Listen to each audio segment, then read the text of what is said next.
Hello साथियों, कैसे हैं आप सभी। साथियों, आप सभी को अवगत कराना है कि उत्तर प्रदेश पुलिस जो रोडवेज है, जो आप सड़क परिवहन देखते हैं, इसमें साथी रोडवेज के चालक पद पर जो ये ड्राइवर पद होता है, इस पर भर्ती निकली है।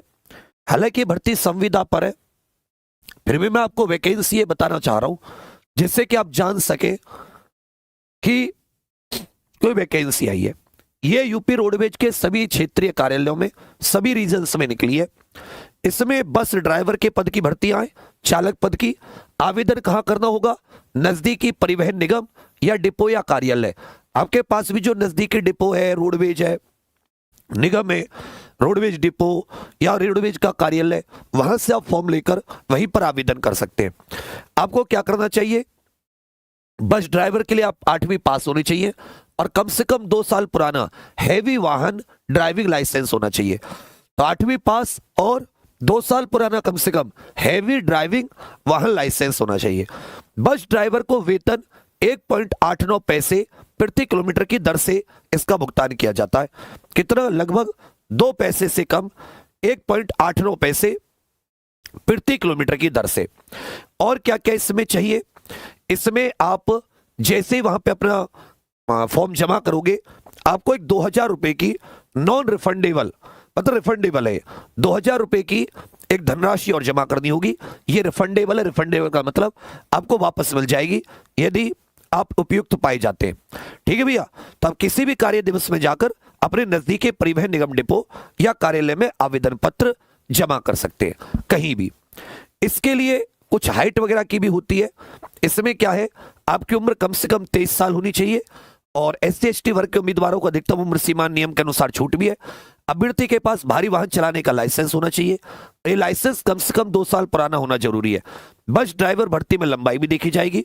उम्मीदवारों की लंबाई कम से कम 5 फीट 3 इंच होनी जरूरी है। तो पहले क्या हुआ करता था कि रोडवेज में जो भर्ती आती थी वो सीधी भर्ती होती थी। रोडवेज के अधिकारियों की भर्ती आती थी, रोडवेज ड्राइवर की भर्ती आती थी। रोडवेज जो आपका ये होता है, क्या बोलते हैं, परिचालक होते, कंडक्टर होते, इसकी भर्ती आती थी। एग्जाम होता था बढ़िया। परंतु भला हो संविदा का, इसको और क्या बोले, ये अब संविदा पे होती है। आपके आसपास लगभग 6000 के करीब वैकेंसी अगर पूरे रीजन की मिला लें तो आप सभी जो भी इच्छुक है संविदा पर नौकरी करने के, वो यहां पर साथी जा सकते हैं। हालांकि देखो, ऐसा होता है कि अगर मतलब कोई चीज है, जैसे जो काम करने वाली चीज, जैसे 5000 नई इलेक्ट्रिक बस भी आ रही है, बहुत सारा कुछ उत्तर प्रदेश में चेंज हो रहा है। काम करने वाला होना कोई रोडवेज मंत्री बढ़िया से, तो रोडवेज को घाटे से निकालकर बढ़िया प्रॉफिट में ले आई और इन सब भर्तियों की संविदा पर कोई जरूरत ना पड़े। इसमें कुल मिला के 19,000 के करीब अगर उत्कृष्ट सेवा देते, हल्की सेवा देते तो 16,000 के करीब इसमें मानदेय बन जाता है पूरा, 19,000 के करीब, जिसमें आपके कार्य दिवस 22 होते हैं और आप 22 कार्य दिवस में 1 किलोमीटर की सीमा होती है, कुछ उस सीमा तक पूरी कर लेते तो उसका कुछ बोनस वगैरह मिलकर, उत्कृष्ट बढ़िया सेवा की है तो 19,000, हल्की सेवा की है तो कम। तो अगर आपको इच्छुक हो तो आप देखिएगा। बाकी ये सब भर्ती सीधी भर्ती भी की जा सकती है, ये सब सरकारी भर्ती भी की जा सकती है, बशर्ते कि